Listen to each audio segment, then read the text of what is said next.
दोस्तों राम राम जी, नमस्कार। कैसे हैं आप? आशा करता हूँ आप अच्छे होंगे, स्वस्थ होंगे। आज हम फिर हाजिर हैं एक नई कहानी के साथ। आज एक मुद्दा छाया हुआ है दुनिया में, दुनिया के हर एक मीडिया चैनल्स पर। मुद्दा है वॉर का, युद्ध का। और युद्ध चल रहा है मेन तीन देशों के बीच। और तीन देश हैं उनमें अमेरिका, इजराइल और ईरान। हालांकि ईरान ने और कई कंट्रियों पर हमला किया है, और वो किया है यूएस के बेसिस पर। उसमें कई कंट्री शामिल हैं। उसमें यूएई भी है, कतर भी है, कुवैत भी है।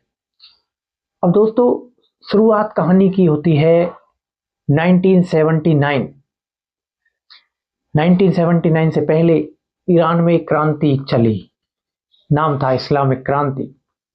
अब 1979 में इस्लामिक क्रांति के बाद अमेरिका के दूतावास पर तेहरान में कब्जा कर लिया जाता है और 52 सैनिक कैदी बना लिए जाते हैं। अब 1970 से पहले आज का ईरान आप देखेंगे, और अगर 1970 से पहले का देखेंगे तो आपको जमीन आसमान का अंतर मिलेगा। आज ईरान में बुर्का और बहुत सारी चीजें प्रतिबंधित हैं। बुर्का पहनना जरूरी है, लेकिन 1970 से पहले वहां पर मॉडर्न कल्चर अपनाया जाता था। ना कोई रोक टोक, ना कोई बुर्का, और खुले महिलाओं को छूट। लेकिन शायद अब ऐसा नहीं है। और ये जो शुरुआत हुई, ये हुई 1979 के बाद। और ये जो शुरुआत हुई, इसके पीछे एक शख्स था जो ईरान का सर्वोच्च नेता माना नहीं जाता था, था इसलिए बोल रहा हूं, अब है नहीं। तो 19 अप्रैल 1939 को एक शख्स जन्म लेता है ईरान में। नाम था अयातुल्ला अली खामेनेई।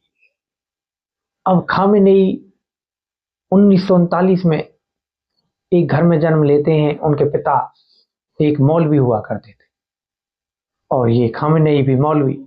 लेकिन 1939 के बाद ये कई तरीकों से ईरान में जुड़े, राजनीति में आए। तो खामेनेई का जन्म हुआ मसद, ईरान में 19 अप्रैल 1939 को। जिस परिवार से बिलोंग करते थे वो धार्मिक परिवार। पिता एक इनके इस्लामिक आलिम थे, विद्वान आलिम। शिक्षा इन्होंने जो ग्रहण करी वो इस्लामी धर्मशास्त्र की पढ़ाई के द्वारा, और आगे चलकर इन्होंने QOM से उच्च शिक्षा प्राप्त की, धार्मिक शिक्षा। धार्मिक कट्टर माने जाते थे खामेनेई, और कम उम्र में ही वे धार्मिक राजनीतिक गतिविधियों से जुड़ गए। जैसा कि मैं आपको बता रहा था, 1970 का दशक, उसमें उन्होंने शाह के शासन के खिलाफ आंदोलन चलाया। तभी से वो राजनीति में आए। और 1979 में ईरानियन रिवॉल्यूशन हुआ, जिसे मैं आपको इस्लामिक क्रांति बता रहा था, जिसका नेतृत्व किया रूहुल्लाह खमेनेई ने। क्रांति के बाद खमेनेई तेजी से सत्ता के केंद्र में पहुंच गए। अब 1981 में 1981 में वे ईरान के राष्ट्रपति बन गए। उस समय ईरान और इराक का युद्ध चल रहा था, और 1989 में उन्होंने ईरान के सर्वोच्च नेता का पद संभाला। सर्वोच्च नेता का पद संभालते ही वो ईरान के सुप्रीम लीडर बन चुके थे। सारी ताकतें अब इनके हाथ में थी। सेनाएं, क्या देश में कानून लागू करने हैं, क्या नहीं करने हैं, किस पर प्रतिबंध लगाना है, सारी सुविधाएं अब खामेनेई के पास थी। और यहीं से शुरुआत हुई। आपको मैं बताऊं, एक जिद थी परमाणु बम बनाना। लेकिन अमेरिका और इजराइल परमाणु बम नहीं बनाने देना चाहते थे ईरान को, और खामेनेई जिद पर अड़े थे। प्रोसेस चलती रही, और 2025 में आकर ये जिद खामेनेई के लिए शायद अंतिम समय लाने वाली थी। 13 जून 2025 को इजराइल ईरान पर हमला करता है, अमेरिका के साथ मिलकर, और अमेरिका B2 बॉम्बर के साथ परमाणु, जहां पर यूरेनियम एनरिच किया जा रहा था, वहां पर हमला करता है और दावा करता है कि जो उन्होंने इसकी परमाणु बनाने की गतिविधि थी उसको कुछ समय के लिए रोक दिया है। दोस्तों, अब ये युद्ध 12 दिन चलता है और 12 दिन के बाद ये कुछ बातचीत के कारण सीज फायर हो जाता है और युद्ध शांत हो जाता है। लेकिन अब 28 फरवरी 2026 28 फरवरी 2026 को सुबह इंडिया के टाइम के अनुसार 11 बज रहे थे और 11 बजे अचानक खबर आती है कि ईरान पर हमला हो चुका है, और वो भी घातक हमले। और ईरान की एक प्राइवेट बिल्डिंग, जो सीक्रेट बिल्डिंग, जहां पर सीक्रेट मीटिंग होती थी, किसी को उसके बारे में ज्यादा खबर नहीं, लेकिन किसने उसकी जानकारी दी कि यहाँ पर सीक्रेट बिल्डिंग है और यहाँ पर एक सीक्रेट मीटिंग चल रही है, ये अभी तक पता नहीं लगा। लेकिन क्या मोसाद, जो इजराइल की एजेंसी है जो देश विदेशों में अपने जासूस भेजती है, और आप अमेरिका की CIA, दोनों ने मिलकर क्या ऐसे जासूस ईरान में स्थापित कर दिए थे जो खामेनी की सूचना दे गए। 28 फरवरी 2026 को हमला होता है और करीब 10-12 घंटे कोई ऐसी न्यूज आती नहीं, और 10-12 घंटे बाद पता लगता है कि अयातुल्ला अली खामेनी इस हमले में मारे गए। उनके साथ शायद कुछ मंत्री और बड़े नेता और अफसर और उनके परिवार के कुछ लोग इस हमले में मारे गए। लेकिन इतना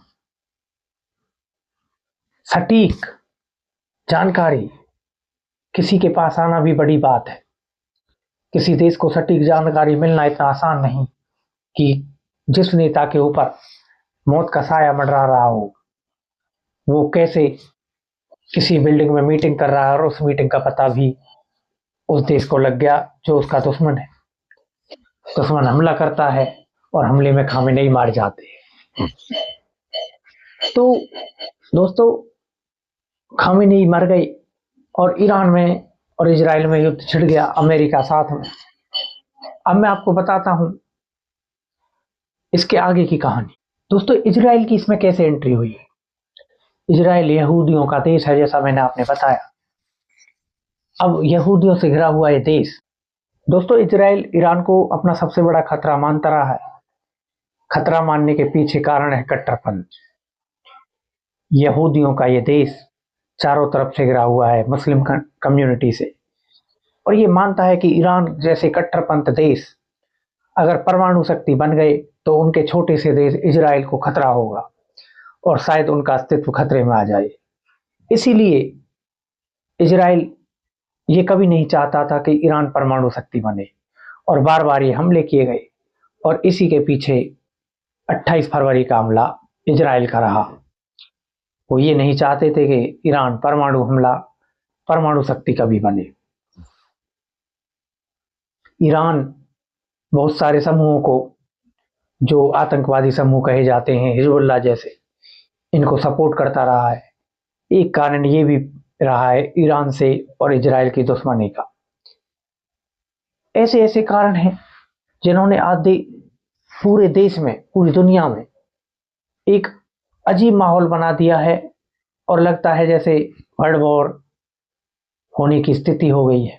तो दोस्तों, 28 फरवरी 2026 को अमेरिका और इजराइल के संयुक्त हवाई हमले में ईरान के सर्वोच्च नेता खामेनेई को लक्षित किया गया, और अमेरिका और इजराइल इस लक्ष्य को हासिल करने में सफल भी रहे। ईरान के सर्वोच्च नेता खामेनेई इस हमले में मारे गए। यह हमला रणनीतिक, राजनीतिक और ह्यूमन इंटेलिजेंस, सैटेलाइट आदि पर निर्भर था।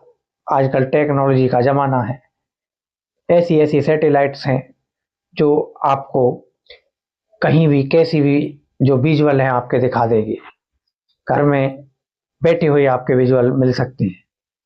तो दोस्तों, खामेनेई की मौत ईरान की सरकार ने हमले के शायद 12 या 13 घंटे 14 घंटे बाद पुष्टि की कि खामेनेई की मौत हो चुकी है और उसके साथ वरिष्ठ कमांडर भी मारे गए, उनके परिवार के सदस्य भी इसमें शामिल रहे।